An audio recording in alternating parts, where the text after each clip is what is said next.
This is just another update on that router table that I'm building here, and you can see I finished up the control panel and got to start on the cabinet. But in the meantime, I'm going back a ways where I finally finished up cutting the decals with my Cameo 3, and here I'm making some labels for all the electronics that I'm just doing a print and cut on, so I could actually get this box all assembled. And there you can see everything's put together and wired now. I'm not going to go into the real details of it. When I get done, I'll put together a schematic so you can see it. And I actually did wind up putting some connectors in there and stuff to make it easy to wire and put together. And see, that Cameo 3 does a real nice job at printing out little labels, so I can kind of keep track of everything and debug everything. And there's my DB25 connector that's going to just mate with a parallel cable. So I had to make a mounting bracket for this box, and basically it screws onto the back of there, and then it screws back onto the back of the fence. Now, if you remember, originally my idea was to mount all these controls down in that hollow section of the fence here, but it just turned out that it was not ergonomic, and it would have been a pain to use and see everything. So it really did turn out a lot better for me, and a lot nicer to use and stuff. So you can just reach up and just you can see I'm going to do my own router lift now and controls for it too. So I only have one DRO up there. I'm just kind of waiting for the second one to come at this point. And there's where the parallel cable is going to just plug into it now. I was trying to make this fence easily removable, but it's getting a little more complex, and it's going to take a little more to remove it now that I'm done. Now, Incra did contact me, and they sent out another one of these slides to. They said that the one that I received and had that hard time with was defective, and they assured me that another one would work better. So they sent out a second one, and this one you can see the adjustment was really easy on it. But the one thing that happened is they told me sides would go out parallel on it, but they still went out kind of tapered to the bottom, just like the other one did. So this one, I mean, it's a little bit easier to get in and out, and it was easier to adjust, but you still can't just pick it right out. They widened up at the bottom. So, I think these tracks are really, in my mind, they're pretty much garbage, but they do work for that one panel that's fixed there, so you don't have to worry about it. You don't have to slide it or anything. So I got that new track adjusted, and you can see where it's still widened the bottom out more than the top. And once you get the play down on it, you really have to beat it to get it down in there. And that still has a little bit of play on it. I still got to adjust it a little bit tighter. And you can see I made a little brass T-nut like to go down in the track of the saw in that miter gauge slot and lock this thing in. I found out when I was using it that it would slide forward and back a little bit and actually pick up just a hair with the sawdust that would work its way under there, so it wouldn't be sitting flat on the table. Where when I just slide it in and lock down that screw there, everything is held down tight so nothing can get under it. And there you can see, just tighten it down a little bit, and that way it's nice and tight to the table and everything. So that fixed that little problem too. And they did send out replacement 2 tapes for the ones that were damaged, and they also sent out the red pieces for this stop that was all blotchy and black and had the scratches in it and stuff. So they did replace the parts that were damaged, but I'll get into it later. But you can see there, this one actually matches the other clamp that came with it, so that was nice. But I'll get into that stop later, because I really don't like it that much, so we'll talk about that. But I did find out that I could cut. I've got 32-inch wide panels I'm cutting for this router table, and my old sliding table that I had would do this no problem. But with this one, I found out that what I have to do is just kind of cut it at about the 2-foot section and raise the blade up with the plywood over it to cut, and then just take it and flip it and put it up against the blade and do that final cut on it. And as long as, everything I had here, the two edges were real parallel, and this did work out good. And it just, you can see a little saw mark where the two meet, but it really worked, it worked to get the job done for me. So if you're going to try to cut anything wide with this, you're better off to, I think make sure everything's perfectly square on it stuff, and just cut halfway like that. I did wind up using a clamp to keep things from slipping. And then just go back and cut the second half when you flip it. So now I've got my panels basically square on the three sides. And, I was able to do the 30 and 32 inch panels pretty easily.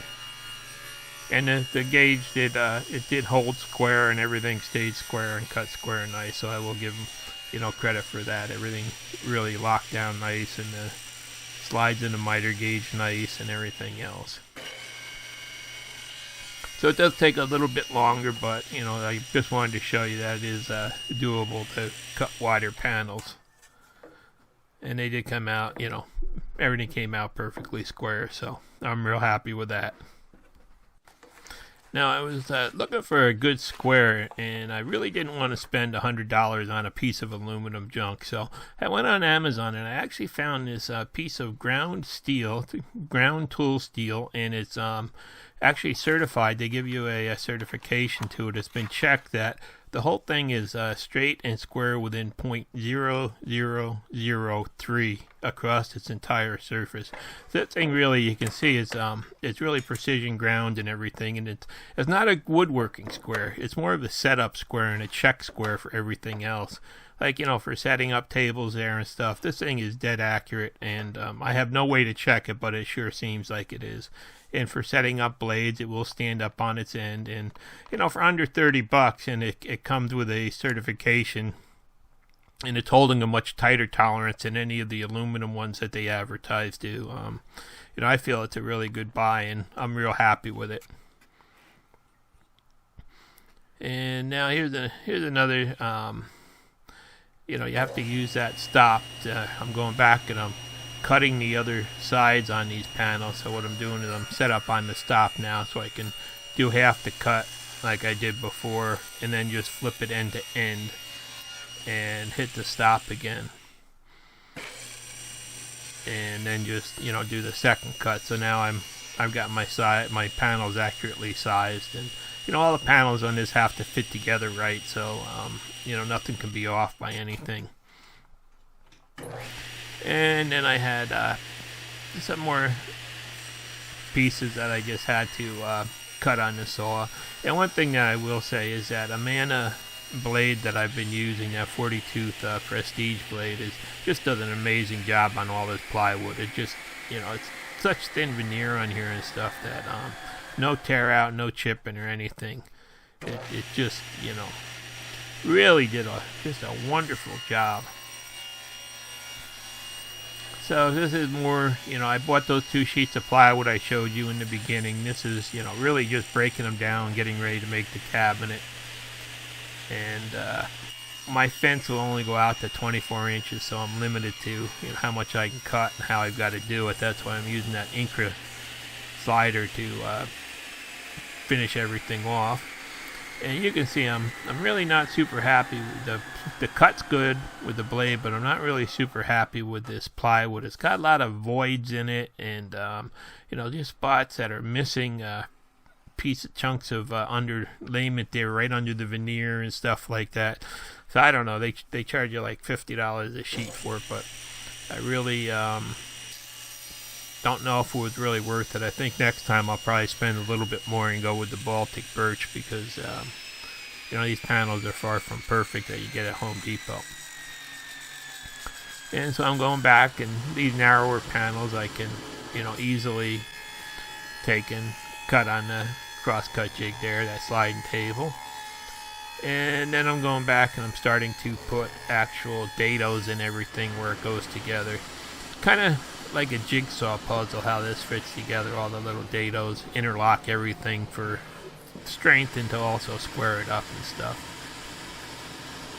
So I'm using that Infinity Dado set, and that's really nice for this kind of plywood. It's got all these shims that come with it that I'll show you in a little while for setting up the width to be just perfect for the plywood. Now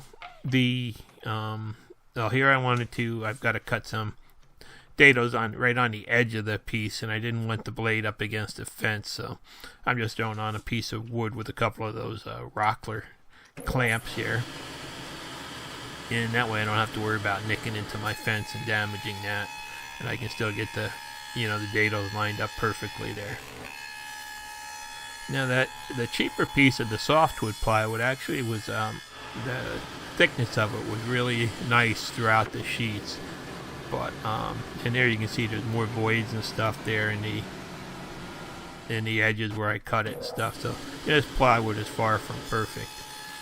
But the more expensive sheets of the poplar plywood, I guess they called it, actually the thickness on it varied. And here you can see some of it had little bows, and I had to use a good strong pusher block to get it down flat, so when everything went together and was clamped and glued, it would pull tight and flat. But with the that more expensive sheet, I had to actually go back and shim it out a little bit because the thickness varied, and Infinity gives you a nice set of shims with the dado, that Dado-ator set there. So I just went back and I had to shim it out 20 thousandths more. And I took two 10 thousandths shims and split it between two different blades. I put one behind that chipper there, and then one between the other one, and that way you still get a really perfect flat bottom slot when you're done, because there's that much overlap in the actual blades themselves. So you can see I did have to shim it out for the cuts made for the other plywood, so the little more confusion when you're mixing the two different sheets of plywood, I found, but in the end it worked out good. So there I've got the first couple pieces just kind of fit together just to make sure as they go along that it looks like everything's gonna work out. And now I'm going to show you, this is Incra jig. You can't just slide it along when you're trying to set a number. I don't have the fences lined up perfectly, but you got to take it, and it's got like little clicks that it locks into, and you loosen those two white screws and you can move it, and you can't just slide it a little bit. You got to lock it into place. And then it's got these two little screws you can barely get your fingers on to tighten. That kind of, it makes those clicks, so they really don't hold anything, because that little shaft is just held in place by some clamp screws there. And then to either you can keep fiddling with the that little shaft trying to slide it a little bit, or you can play with this thing that takes a tool and has a nut on it and stuff. So I really not really super impressed at all with this clamp. It's really, I wish it was something more like the Craig clamp, where you could just loosen a thumb screw, nice thumb screw big enough to grab onto, and slide it to where you wanted, and have it line up with the gauge right away, and have a perfect 2-second fix.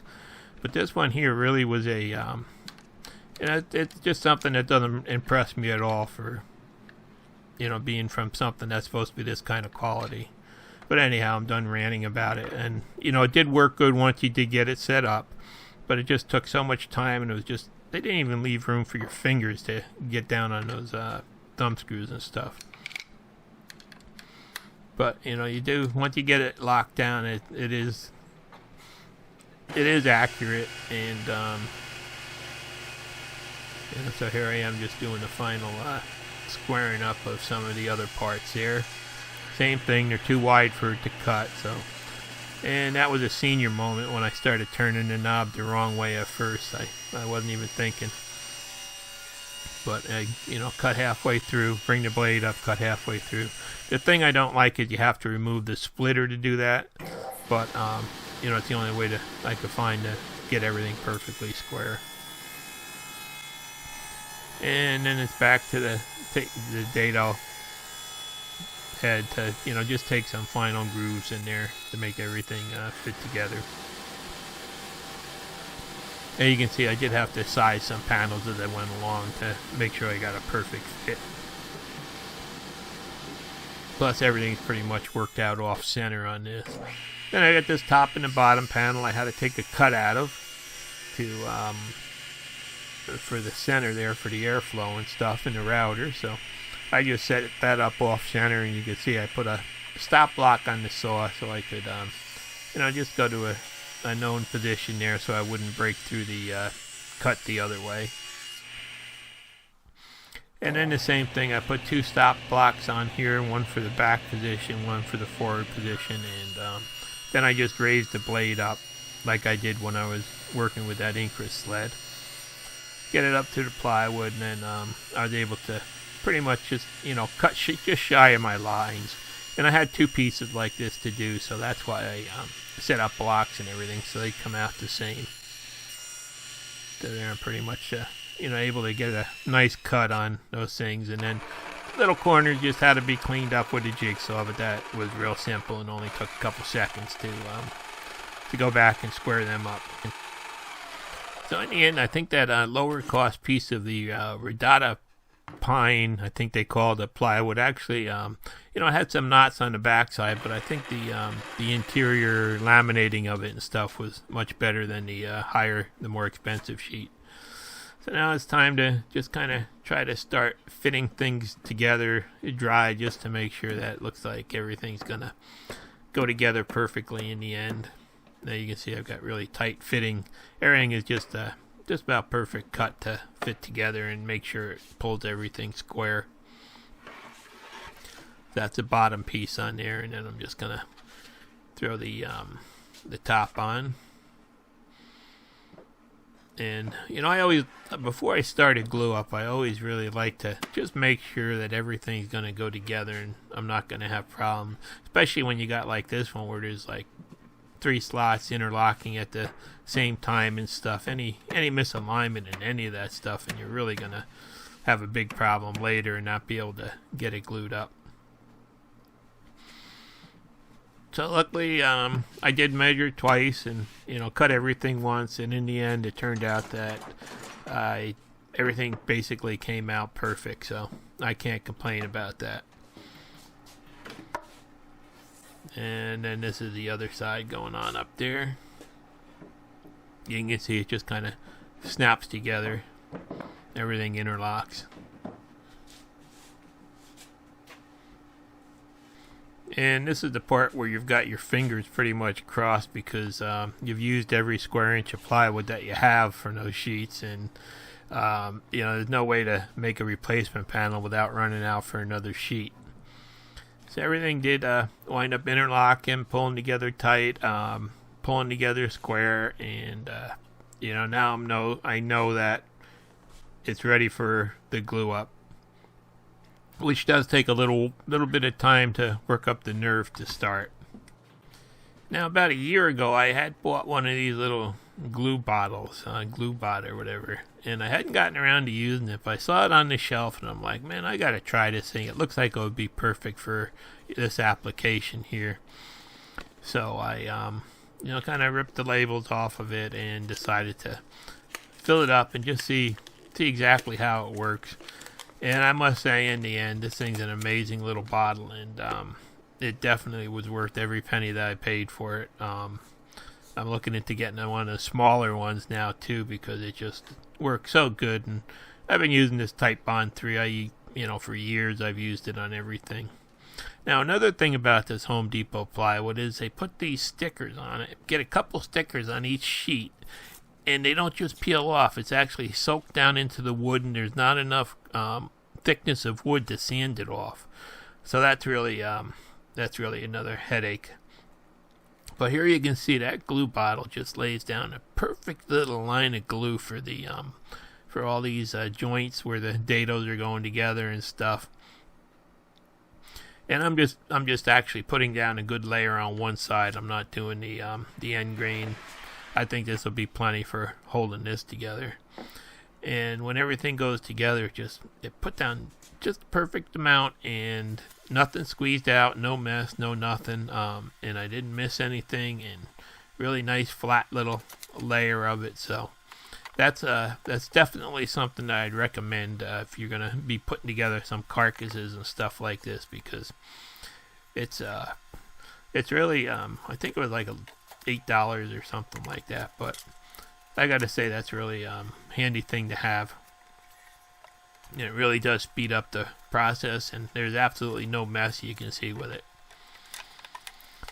So now I just kind of sped this up so you didn't have a 3-hour video to watch, and kind of you can see all the different joints that go together here all have to be glued, and no problem with that thing, and they all slid right together, locked together, and pulled right in there. So the glue up actually it was the part that I always fear, and it wound up going really good in the end.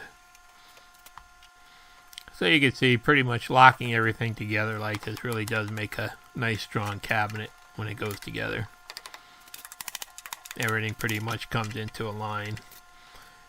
And then it's a matter of having enough clamps once you get to this point, because as everybody knows, you never really have enough clamps to do a job like this.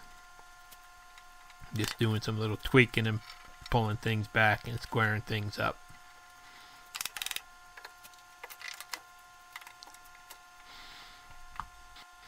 Just kind of shows you where doing a dry fit before beforehand, just to make sure everything's going to go together, is really worth it no matter what you build.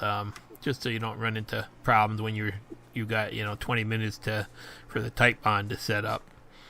There it is. Everything's all squared up, and I glue up on top of my table saw because it's a perfectly flat surface to kind of know everything is sitting flat and square and stuff to start out with when you're doing something this big. And on the back you'll see I've got a caddy corner clamp right there. I was off by like 1/16 of an inch in the dimension that way, so I just put a clamp on there and was able to pull it back and square it up. And then where the casters are going on the bottom, I actually decided to just put a second layer of plywood there, so I'd have like 1.5 inches of material supporting them, because this table's actually going to be pretty heavy. I'm guessing it's going to be probably 400 to 500 pounds by the time it's done. So I just figured this is a little extra safeguard to keep things from bending or bowing later and having problems. So same thing, I just spread some tight bond on there and just went back and got these clamped in place and let everything just glue, sit, and dry for an hour, or so, until it was ready to move on. And here again, you can see you never have enough clamps. So I got 2 pieces on the front, and then I glued another strip across the back there also. Now that the glue's all dried on them, I'm going back on the front side, and I'm working on the air vent holes for around the router. I'm actually drilling some 1.5 inch holes here. I know a lot of people put these cabinets down around the router, but the problem with that I see is that they're pulling a vacuum on the router, and the router is really trying to push air up through it to cool it. So you actually can cut the life of the router short by using one of those cabinets. From the way I look at it, you can actually pull the sawdust past the switch and pull the air backwards through it and have the router fighting in a vacuum. So I'm going with all my air ducts on this cabinet side being above the router, so that I don't do that, and I'll actually help the router cool. Now here's another problem with that fence. When you get over for short cutoffs, you try to set that stop up, it just about hits the top of that thing, and you can't even get your fingers on that one knob to tighten it. If you look, it's really the poor setup with these knobs and stuff on it. But I just thought I'd just give you my thoughts on it. Hopefully maybe someday I'll adapt one of the Craig type stops to it or something, or maybe try to figure out how to get those little teeth out of there, put bigger knobs on it. So there's my pretty much my air pocket for the top there for the dust removal. I started building the that top framework there. That's gonna actually control the air coming around the top of the router. So this is just more plywood strips from the leftover pieces, and as with a lot of things, I like using these Craig screws wherever I can. They give you a real strong joint, and it's basically one of my favorite tools to have in the shop. Makes joints like this, 90-degree joints like this, really easy, and it does work good in plywood also. So it takes a second to set up, and you just have to set the depth, clamp it there, and then just drill it.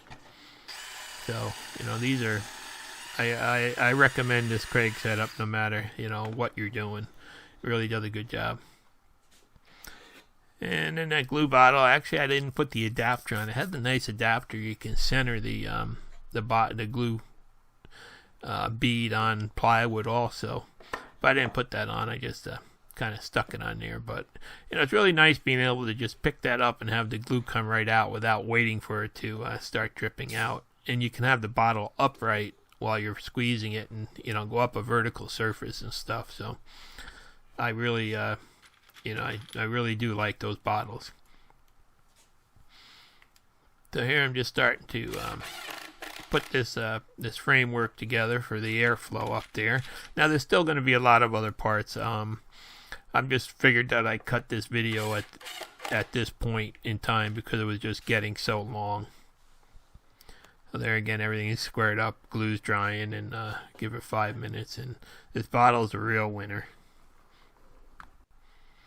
So pretty much I got all the major pieces for the cabinet done now, and you can see I've got the air holes in that back piece, and just a matter of radiusing everything over and sanding it down. And I ordered some casters off of Amazon. I was looking for something that had a real good lock on it. Now I got this whole set of 4 casters with mounting hardware for like $22 with a coupon code that they had, and cheapest things that I could find, and they're rated at 250 pounds per caster, so this should be able to support 1,000 pounds. So I figured I'd give them a try, and I was really they're really nice looking casters. Now the wheels are made out of plastic, it looks like, with a rubber surface on them, but I think they'll hold up. We'll see over time, but they look to be pretty good for what I paid for them, and it's not going to move a lot, but it does have to be movable. So I just put some marks on the bottom and located the holes. Now the hardware that actually came with them was too short. It was made for mounting them like in a piece of metal or 1-inch thick wood. So I had some box of carriage bolts around I was just going to put in there, and I figured that bigger head would actually help avoid anything moving later too. I just drilled a 1/4-inch hole, and I tapped them in and put the nuts on. And now these holes actually will take 5/16 screws if you want, but I figured a 1/4-inch was enough on this because each one should have about 100 pounds on it. So they did go on there nice, and I put them out by the corner so you can easily get to the brake, and the brake really works amazingly good. I was really surprised when I put it down. They do have a little bit of rock in there, you can see, but there's some nice bearings in there and stuff. So here we are, time to set it down on the ground and move on. And right about now this thing's getting pretty heavy. You figure there's 2 sheets of 3/4-inch plywood in there. So it's a handful to get down. And in the end, it really did come out nice and sturdy feeling and strong and square and everything else. Now, there's more drawers going in the front there. There's actually electronics going up in some of those pockets there. There'll be some more, my hoses will be going down through there and around, and the router, I'm going to be building my own lift that's going to be sitting in there, and then my motor controllers and power supplies and everything else that gets wired to the fence will be pretty much sitting in the back there, with a couple drawers down below it there for routers and tools like that. So this is the point that I'm going to leave it at now, and you can see pretty much the fence is all ready to go. The top's ready to go. I just have to finish up the wiring in the cabinet and put them together in the next video, and then start the build of the router lift. So I'm real happy so far the way everything's coming out, and I really think it's gonna work good in the end. So it is taking a lot longer than I thought because I just don't have a lot of time to work on it, so I just squeeze it in whenever I get a chance. And hopefully in maybe another week or two, I'll, have a little bit better update on getting this all married together here. Thanks for watching. Please subscribe.